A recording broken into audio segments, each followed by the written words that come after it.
We're not about deprivation. I'm living an abundant life, but I want to give myself some parameters. Hey peeps, welcome back to the channel. In today's video, I'm talking about a low buy year, what I'm planning on doing for next year, why, what some of my guidelines are going to be, why am I going to do a low buy year next year.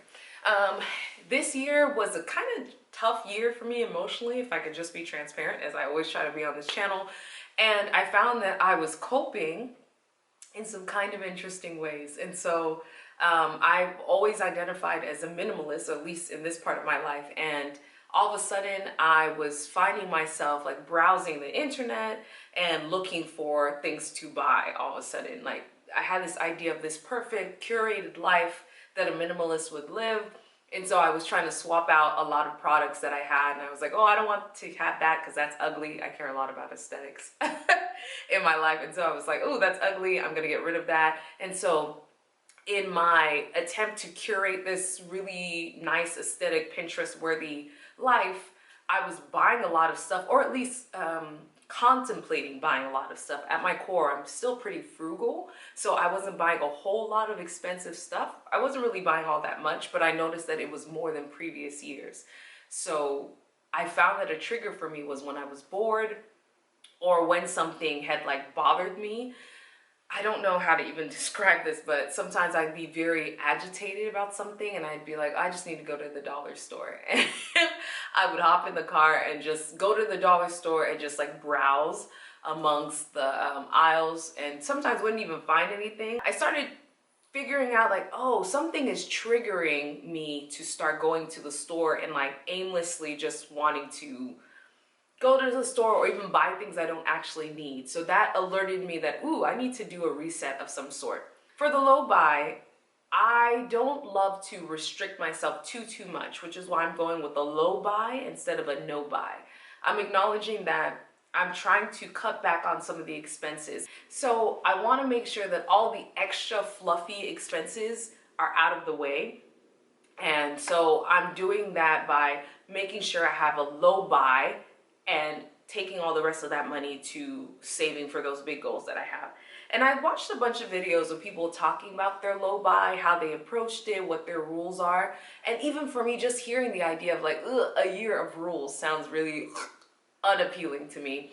So I'm kind of structuring it in my mind like my trade-offs that I'm gonna have.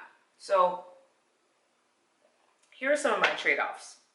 The number one trade-off is that I'm not going to be buying new clothes. Instead, I'm going to make do with what I already have, or I will swap or borrow from a friend, or probably my sisters. And so I'm not going to be buying new clothes. I'm good with my closet for right now, and I think it will serve me well for next year. It's a mixture of mid-casual things to more dressed up things, and then you can always mix and match, which I love. All right, so here's the next thing. No new makeup or skincare items. And my trade-off is that instead of buying new makeup and skincare items, I'll just refill them whenever they've run out. I spent this year really thinking about products that I enjoyed, things that really were essential. I have a red lip that I love. I love a certain type of foundation.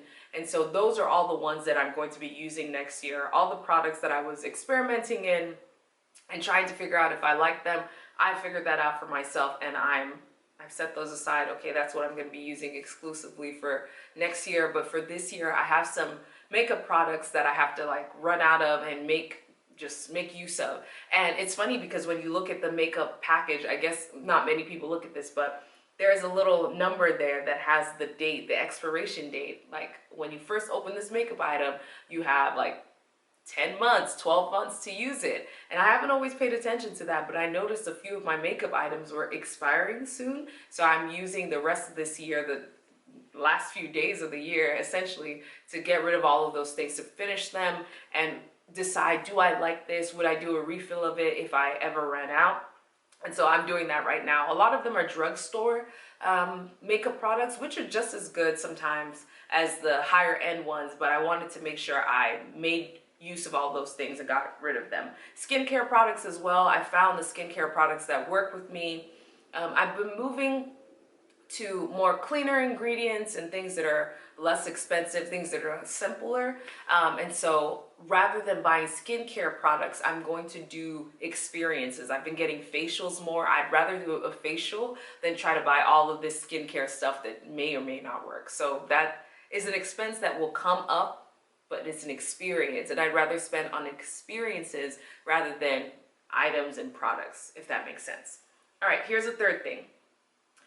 Stationery. I'm not going to be buying new stationery. With the exception of my journals, I use a composition journal notebook, which is usually like $1, sometimes even less during back to school season, but I mostly am paperless, so I'm just going to challenge myself not to buy more notebooks. I have all of the refillable pens that I need. I don't need to buy new pens. I don't need to buy new envelopes. For the most part, most of the things that I do are digital. I have an iPad, an Apple Pencil. Is it a pen or a pencil? Apple Pencil. And so I don't really need to be buying all that much paper. So I've just made that decision. Instead of buying stationery, I'm just going to go and full-blown go into the paperless thing. Also, same thing with books.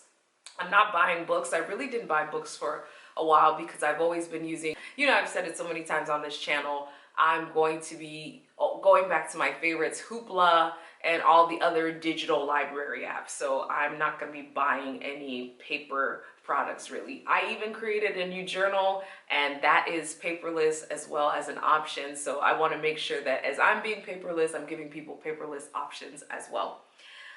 Fourth thing, going to restaurants, eating out by myself, and doing takeout alone. I am going to, instead of doing that, I'm going to make sure that if I am going out to eat, I'm doing it with someone. So instead of it just being me eating out, it's going to be more of a social time to connect with somebody that I love and care about. And so that's been something I've had in my mind, but I haven't pressed myself to consistently do it.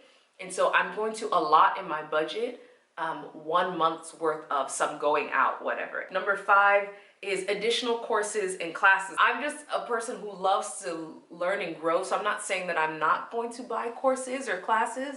I'm saying that I'm going to finish all of the ones I've already paid for. So that's even sometimes unsubscribing myself from listservs that are trying to sell me new courses. I cannot do it. It's not in my budget. It's not part of my goals for next year. Still going to be learning. There are lots of free things like LinkedIn Learning, for example, YouTube, all sorts of places where I can learn, but I am not allowing myself to purchase any more classes until I finish the ones that I've already purchased. Last thing, Amazon shopping. I just found that I was compulsively like going on Amazon and just looking for the next best item, and it didn't feel good. It felt really icky. So instead of doing that, I'm just going to be adding things on my wish list throughout the year, and I'm going to give myself 3 times when I give myself permission to buy something. And so that will be for my birthday, which is in May, Black Friday, which is in November, and then December, which is Christmas time. Those 3 times are my low buy kind of times that I can, buy whatever it is that I need to buy. One of my strategies that I'm going to use so that I don't feel deprived is that I'm going to give myself an allowance, and I'm going to send, I use like Cash App, for example, for any of my just miscellaneous spending, just free money, money that is not attached to any line item in my budget, so that I don't feel any guilt when I do indulge in something low buy. So $20 a month to just use on whatever I want to use and not feel bad about it. And then if I don't use it that month, it just stays there and kind of rolls over to the next month for my budget. And so I think I would enjoy that. I could still delay gratification and save up for something if I really wanted it, rather than saying, oh, I can't afford it. I don't like that poverty mindset idea, like I can't afford it. I can't afford it. I want to make sure that I'm saving towards my goal and not deterring myself because of little things I want to buy. So we're not about deprivation. I'm living an abundant life, but I want to give myself some parameters because I felt like I was getting a little carried away when it came to shopping or even just browsing.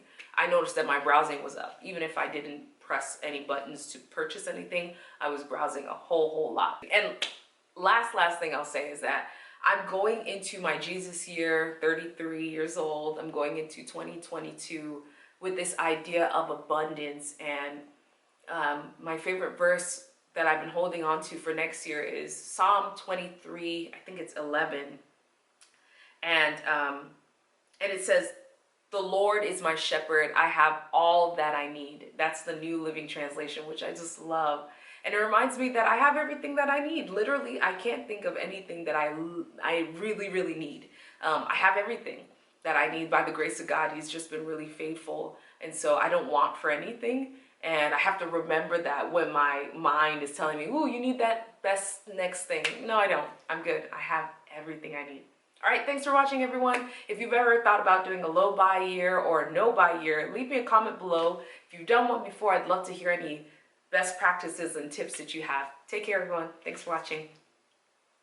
Bye. Thanks for stopping by my channel. Since you're already here, you might as well watch some more videos. I have videos on minimalism, faith, finances, sustainability, all sorts of things. So check out any of these videos around here. Take care. Happy watching.